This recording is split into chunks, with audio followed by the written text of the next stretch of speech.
अगर आपने ninth house Lord का जेमस्टोन पहना हुआ है आपका भाग्य उदय करने के लिए, तो अभी आप उतार के उसको रख दीजिए। अगर आपका जो असेंडेंट है वो है अचर राशि का, यानी कि नॉन मूवेबल साइन का, यानी कि taurus, Leo, Scorpio and Aquarius, अगर आपका इन चारों में से कोई भी एक लगन है तो आपने आपके नाइन्थ हाउस के लॉर्ड आपके बाधकेश बनते हैं। मैं बाधकेश क्या होता है ये आपको समझा दूं। बाधकेश होता है हमारी लाइफ में वो प्लैनेट, उसको वही स्पेसिफिक रोल दिया गया है हमारी लाइफ में ऑब्स्टिकल्स क्रिएट करने का। तो 3 टाइप की राशियाँ होती हैं, चर, अशर और द्विस्वभाव। और इन तीनों राशियों के जो असेंडेंट आपका बनता है तो आपका बाधकेश अलग अलग हाउस का हुआ।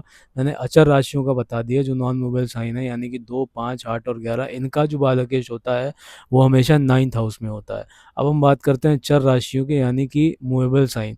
तो जो मूवेबल साइन होते हैं वो होते हैं 1, 4, 7 और 10। अगर इनमें से कोई भी आपका फर्स्ट हाउस में नंबर लिखा हुआ है, यानी कि आपका असेंडेंट एरीज है, कैंसर है, लिब्रा है या फिर कैप्रिकॉर्न है, तो आपका जो बाधकेश होगा वो होगा 11th हाउस लॉर्ड, यानी कि 11th हाउस का जो भी लॉर्ड होगा वो आपके लाइफ का बाधा देने वाला प्लैनेट होगा। अब हम बात करते हैं द्विस्वभाव राशि की, यानी कि डुअल साइंस की, जो होती है 3, 6, 9 और 12, यानी कि जेमिनाई, वर्गो, साजिटेरियस और पाइसेस। तो अगर आपका इन चारों में से कोई भी एक असेंडेंट आ रहा है तो आपका जो बाधकेश होगा वो होगा 7th हाउस का लॉर्ड, यानी कि 7th हाउस, इसमें मारक भी होता है सबकी कुंडली में। और अगर आपका द्विस्वभाव राशि का जो असेंडेंट है तो उसमें ये मारक आपका बाधकेश भी होता है, यानी कि वो बाधा देने वाला भी होता है। वैसे भी 7th लॉर्ड का जेमस्टोन नहीं पहनना चाहिए। तो बेसिकली मेन जो ध्यान देने वाली बात है इस वीडियो पे वो है उन लोगों के लिए जिनकी अचर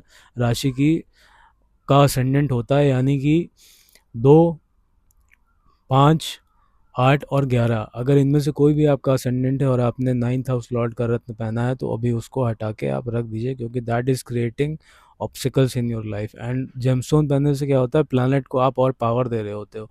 तो जो चीज़ आपकी लाइफ में ऑब्स्टिकल्स क्रिएट करने के लिए बैठी है, जो प्लैनेट बैठा हुआ है, उसको आप अगर और पावर दोगे तो ऑब्वियस ही बात है कि वो आपकी लाइफ में ऑब्स्टिकल्स और बढ़ाएंगे, उसको कम नहीं करेंगे। Thank you.